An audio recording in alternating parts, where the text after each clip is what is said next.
If you want to make money, let's figure something else out. And yeah, I hate it. Gervonta Davis. It's like when you Who do you got? You guys need to fight guys your fucking same size. When you see this fight, do you see like Tank just having his way with Jake? Like given like no? No, I'm gonna tell you this is what I tell Tank, and Tank said it in the interview. I said, Tank, y'all going there doing y'all thing, woo woo woo. And I said, he ain't giving you nothing. Dana White didn't hold back when speaking about the upcoming clash between Jake Paul and Gervonta Davis, branding the entire event ridiculous. He ridiculed the idea that Paul could face a fighter of Davis's caliber under what he called strange and uneven circumstances. White argued that the rules heavily favored Paul, making the fight appear more like a staged show than a legitimate sporting contest. The Jake Paul versus Tank fight is getting really weird. Gervonta looks scared for his life because the rules are out. They're crazy. Oh, so everyone thought that the fight was at 190. He said it's at 195, and this weight difference is scaring the life out of little Tank. Over 10 3-minute rounds. I said it was 190. The next dispute comes with the gloves. Little Tank is used to fighting in 8-ounce gloves. Baby glove. This fight will be in 12. Hands might be too small. Oh, so Tank just fought in a 12 3-minute round fight against Roach. Yes, and now he's fighting in 10 3-minute rounds, which isn't too bad. Well done, Jake. Exhibition though, can he win? Yes, he can actually win. It will be overlooked by 3 sanctioned judges. So he can actually still win and knock him out. But here's the trick. It's body punches only. And there's a reason. That's because Tank said, look, this is a bit unfair. I don't want to punch up. I want to punch at my head height. Where does it fall? At Jake Paul's belly. Oof. So apparently we've heard there's no knockdown rules, but aside from that, it's a pretty well-rounded fight. Oh yeah, and there's some drug testing involved. But Jake Paul. Here are the officially confirmed details for the Jake Paul vs Gervonta Davis exhibition bout. The match will not impact either fighter's professional record. It's scheduled for 10 rounds of 3 minutes each, with a maximum weight limit of 195 pounds. Both fighters will wear 12-ounce gloves, which are heavier than the standard gloves typically used at this level. 3 licensed judges will score the bout, and if it goes the distance, a winner will be determined through their scorecards. And yes, ladies and gentlemen, there will be a victor, because the fighters have agreed and the commission has approved a maximum weight of 195 pounds for this exhibition.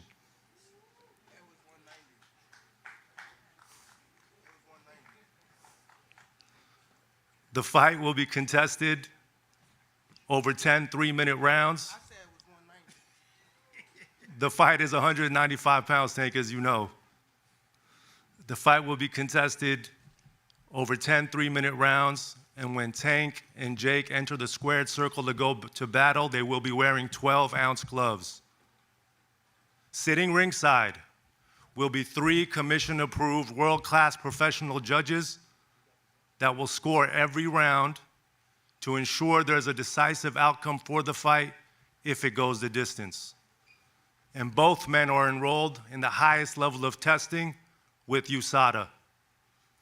So Tank, Jake, thank you for doing this. Thank you for giving boxing another massive moment, headlined by yourselves, featuring multiple world title fights. Boxing experts have voiced serious concerns regarding the glove setup for Jake Paul vs Gervonta Davis.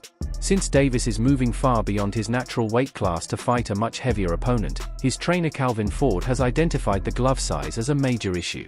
He noted that both fighters are currently expected to wear 12 ounces gloves, much heavier than what Davis usually wears in lightweight bouts.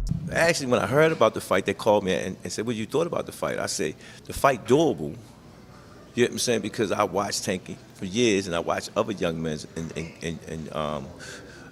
gyms, you know, deal with big guys. You know what I'm saying? Yes, he's big. To me, it's like Jake having his first open fights. If anybody know about the amateurs going open, then you go pro. So, you know, he's a very fighter guy that does have skills. You know what I'm saying?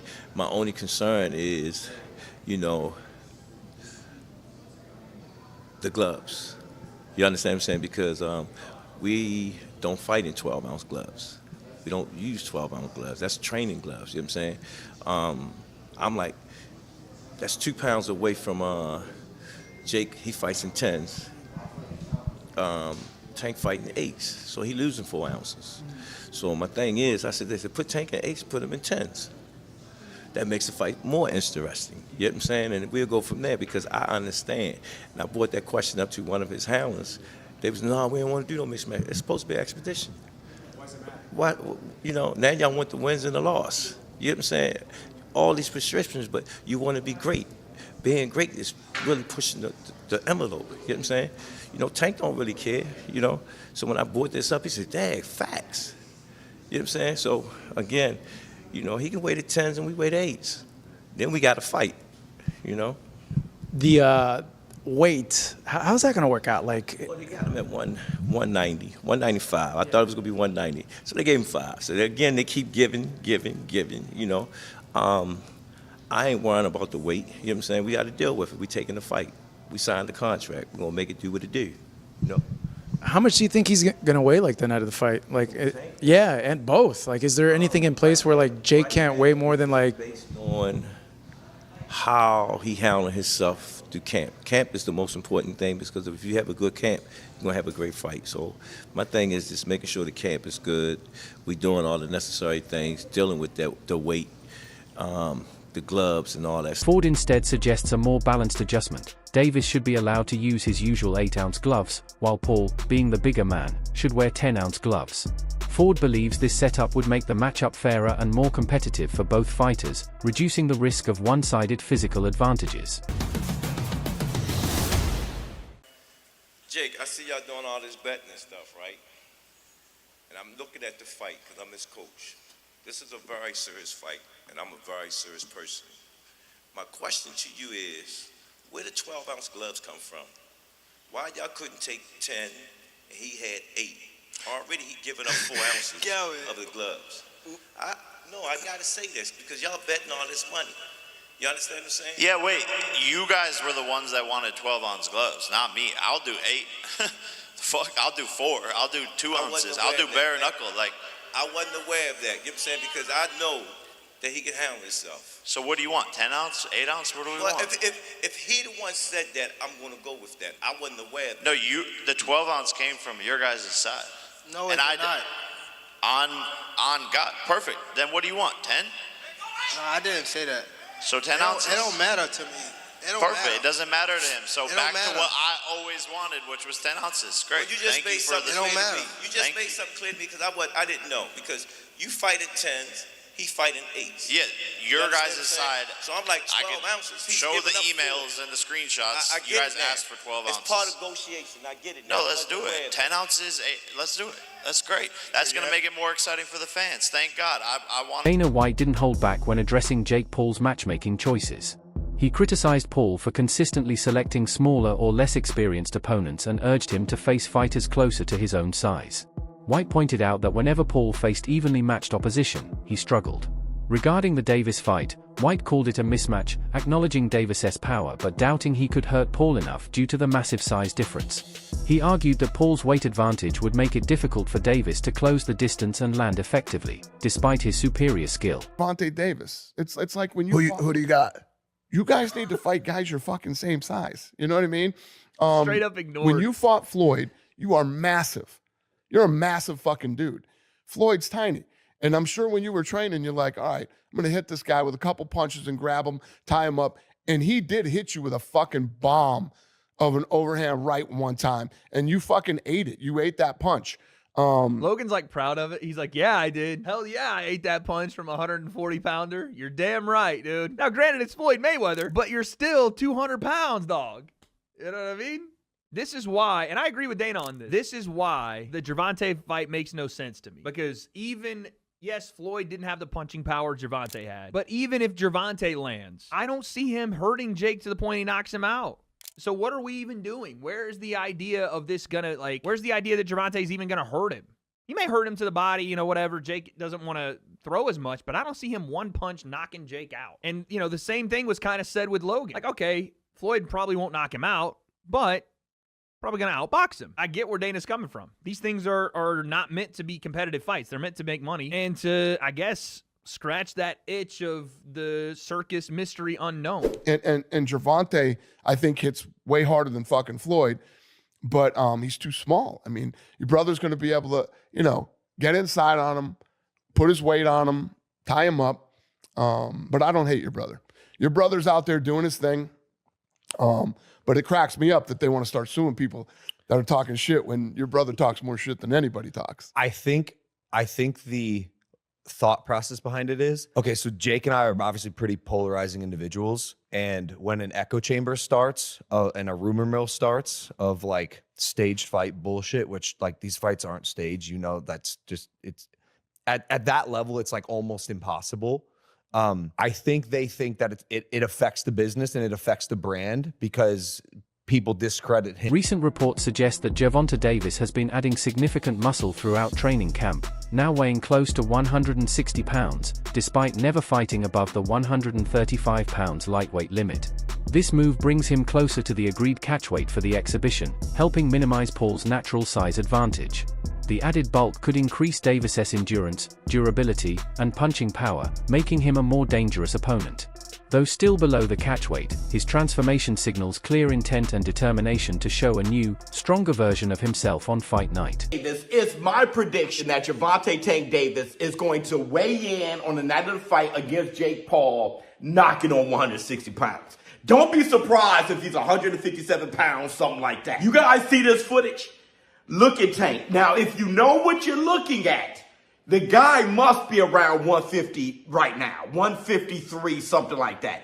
And you can really tell when he's sideways. When you look at him sideways and see the depth. See, from the front view, you can't really tell. But when he turns sideways, the guy is a wrecking ball. He's literally a baby rhino out there. And I think that is the idea for him to bulk up and be a little powerhouse out there. And I'm all for it. I'm going to tell you in this video why I think that's the best thing for Tank and why I think he will. Many boxing analysts believe Jake Paul is about to experience a harsh wake-up call when he faces Gervonta Davis. They stress that Davis's power is matched by elite-level experience, honed through years of battling top-tier opponents. His precision, timing, and ring IQ make him extremely dangerous. By contrast, Paul's defense remains limited, his reflexes basic, and his positioning underdeveloped.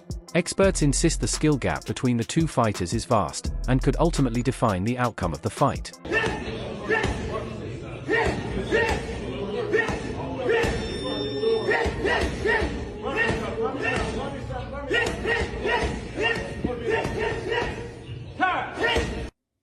Tank Davis looked crazy, bro. Chilaquiles. Gervonta Tank Davis hitting a heavy bag in preparation for his Jake Paul fight November 14th down there in Florida. Man looks absolutely amazing. Man looks like a monster. Man looks like precision. Jake Paul cannot take those body shots. You mean to tell me somebody who done fought UFC fighters and a man with Parkinson's disease can take a body punch from Gervonta Tank Davis and y'all basing y'all logic just because Jake Paul is big? No, Tank's going to go ahead and put this man to sleep. I'm telling y'all that right now. If Tank don't put this man to sleep, he done let the black community down, he done let boxing down, and he ain't never been that nice. You Tank fans, y'all trying to give him a pass. If y'all said Tank is as skilled as y'all say he is, if he does not put Jake Paul to sleep and stop Jake Paul, his boxing career is absolutely voided. He already don't care about legacy, and just imagine he don't knock out Jake Paul, and now y'all want to say it's not a real fight, it's an exhibition. No, we not giving no passes, bro. This Gervonta Tank Davis, he needs to put Jake Paul to sleep. I don't want to hear nothing about, oh, Jake Paul too big. No, Jake Paul chin ain't never been tested by somebody that hit as hard as Gervonta Tank Davis. Tank should put this man to sleep with ease. I'll say that respectfully. If you don't put him to sleep, a 2-pack of ass. That shit stinks. That's a 2-pack of ass at the highest level. And it's a musty energy at the highest level. Get it together. Get it together. Tank looks amazing. That's the Chilaquiles. Renowned trainer Teddy Atlas calls Gervonta Davis one of the most complete fighters in modern boxing. He admires Davis's knockout power, counterpunching ability, composure, and mastery of distance. Atlas points out that Davis's calm, methodical style allows him to think several moves ahead, setting traps instead of relying solely on raw aggression. In Atlas's view, these traits make Davis perfectly equipped to dismantle a developing fighter like Jake Paul, whose improvement still lacks true technical refinement. The real world champion boxer, that the only other time he was in for the fans to get mad with that was against Fury's, Tommy Fury, but it wasn't that level, obviously, and all the size things you just rightfully pointed out. But he would have been in there with you know, I mean, it seemed crazy. You're going to go in there with a guy who was a 2-time heavyweight champ and a gold medalist? Wow, wow, wow. Even though the guy's, you know, at a twilight part of his career, still. And you've given a lot of credit and props to Jake Paul on this show of helping get more eyeballs to the sport, but the way he takes it serious and goes about his approach and his work to this craft, that he does take it seriously. With that being said, when he announces Tank Davis, I'm getting tired of these gimmick fights and him loading the deck up. Whether it was Chavez Jr. or an old Mike Tyson, or we could go on and on with some of the UFC guys and the great Anderson Silva at 46 years of age. Tank Davis, great fighter, current fighter, world champion. We know how good he is. Been a top 10 pound-for-pound guy for you for the last few years now. But he's 5'5" and 135 pounds. This sounds like it would be a 195-pound fight, an exhibition. Wouldn't count on their records. Not a whole lot of other details other than it will be in November, and it sounds like in Atlanta. But I've said enough. I just want to hear your take. What do you make of this news with Jake Paul and Tank Davis? But, you know, and I'm smiling a little bit. But back in the day, you know, I love the 1800s, 1700s, you know, my friend out there, 1700s, whatever. But I love the old-time fighters. They were catchweights. And there was guys like Sam Langford. I know Sam Langford shouldn't even be comparing him with this because he's so special. But, I mean, where Sam Langford beat heavyweights. He fought from lightweight to heavyweight and beat heavyweights. I mean, back in the day when you had a lot of great fighters fighting each other in catchweights, you did have some smaller guys fight bigger guys. You know, I mean, and you had them. You had success in spots. So I'm half with tongue in cheek, but I'm half serious because I've been in my... Analyst Luke Thomas also shared his perspective on the mega fight. While praising Davis's explosiveness and precision, he noted a visible lack of enthusiasm from the champion during promotional appearances. Thomas observed that Davis seemed detached, approaching the fight more as a business obligation than a competitive mission. He warned that such complacency could prove dangerous, as Paul's focus and hunger might give him an unexpected psychological edge if Davis underestimates him.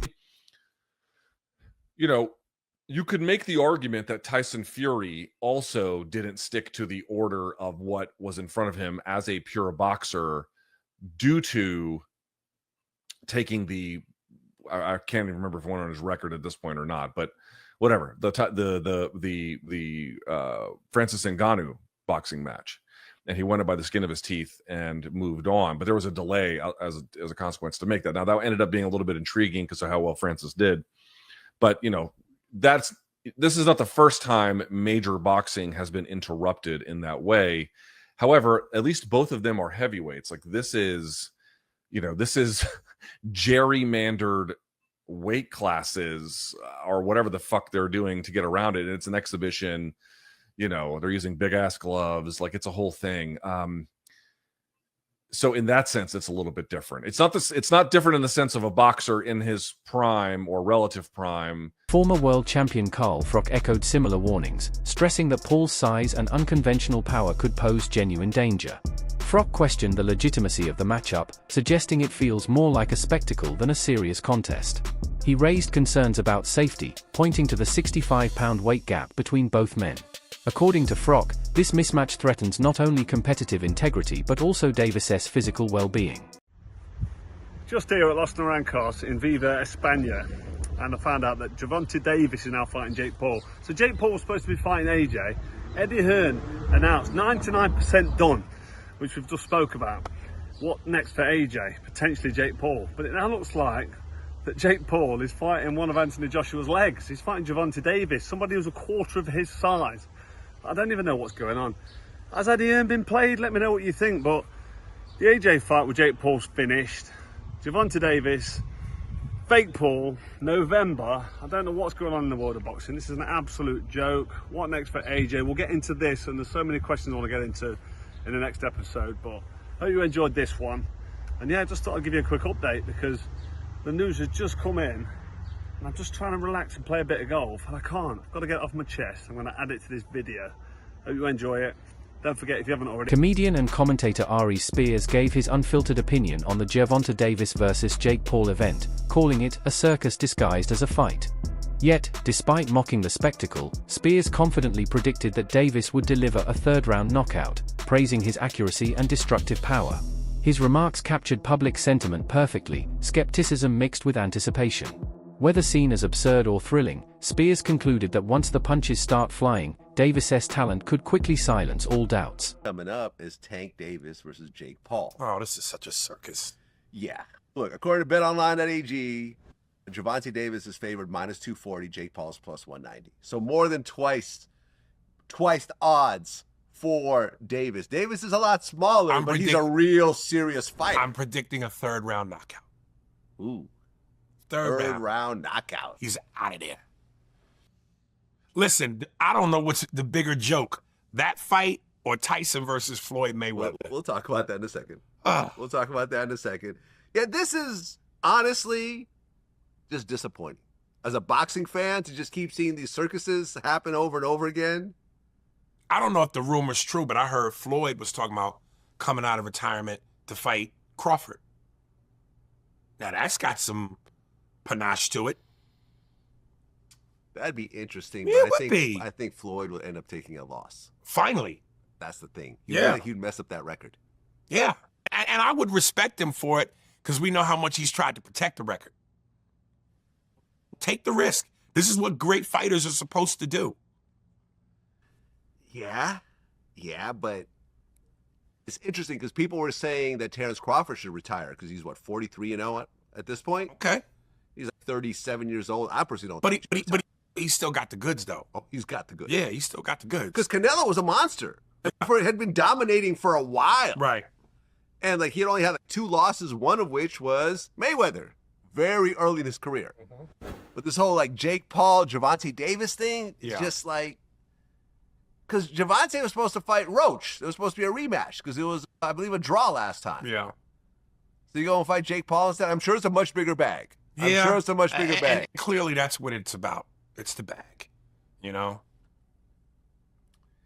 Yeah. Yeah. I mean, pretty soon they're going to have Denzel Washington fighting somebody. They're going to start putting old men. I mean, they've already putting old men in the ring. As long as before the fight, Denzel looks at his watch and goes, 16 seconds. I'm with it. What do you think? Does this fight represent a genuine boxing contest or an entertainment-driven spectacle designed for views and money? Share your opinion below.